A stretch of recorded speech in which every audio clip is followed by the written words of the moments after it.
Okay, so we're going to go ahead and install WSL here. I have a clean install of Windows 11 that we're going to use. So we're going to go ahead and open up a session of PowerShell. The way you do that is you go down to the Start menu, type in PowerShell. We're going to right click on that. And we're going to run that as administrator.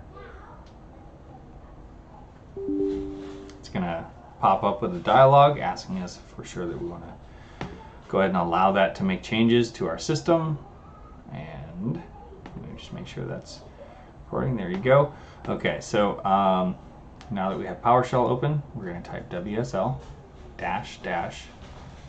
install -D for distro or distribution, and we're going to install Ubuntu. So type Ubuntu after the -D, and go ahead and hit enter. It's going to go ahead and install the various features and components that we need to run Ubuntu under the Windows subsystem for Linux here on Windows 11. This also works on Windows 10. Just make sure that you're fully updated and you're running the most recent version. If you're not, it's going to be a little bit more of a pain. There's some additional steps that you have to go through. So just make sure you've done all your updates prior to running these commands and following along.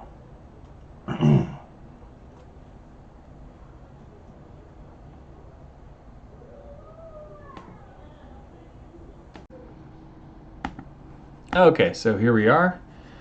After running the install command, we can see that that was successful. So we'll go ahead and we'll try and start it just by typing WSL, hit enter. And it didn't start. So let's look at why. Didn't give us a reason. Okay, so let's look at the status of it. So we'll type WSL --status. And it gave us nothing.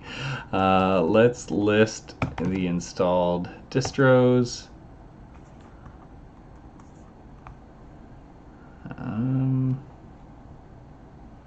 And we got none. So let's go ahead and let's just run the install command again here. System reboot is required. So let's go ahead and do that.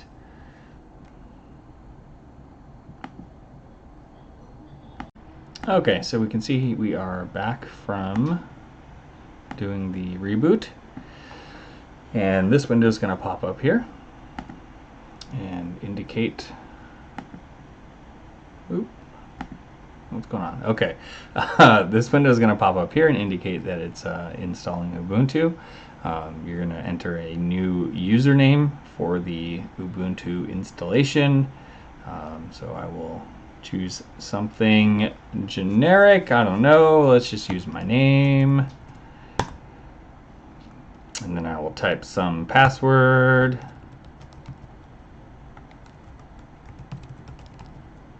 Something super secure.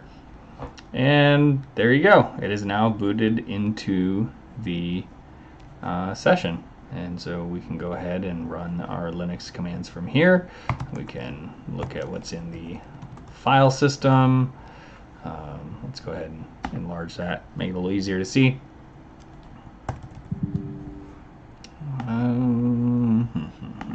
Let's see here. Make the font a little bit bigger.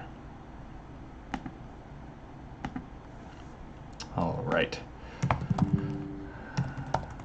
So we can then go ahead and make our directories. Maybe do all the other stuff that I showed you in the other tutorial. You can make your programs, compile them, etc. You are within a Linux environment here, and let's go ahead and exit out, and I'll show you how to launch it now that you have it installed. So you're going to have PowerShell, right click, run as administrator. And actually, you probably shouldn't have to run it as administrator, so let me just double check that. So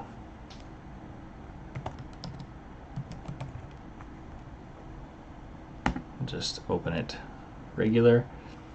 Okay, so now that we have PowerShell open, type WSL. Since we've already installed it, it's just going to go ahead and launch it from here. And you then find yourself at the Linux command line. There you go.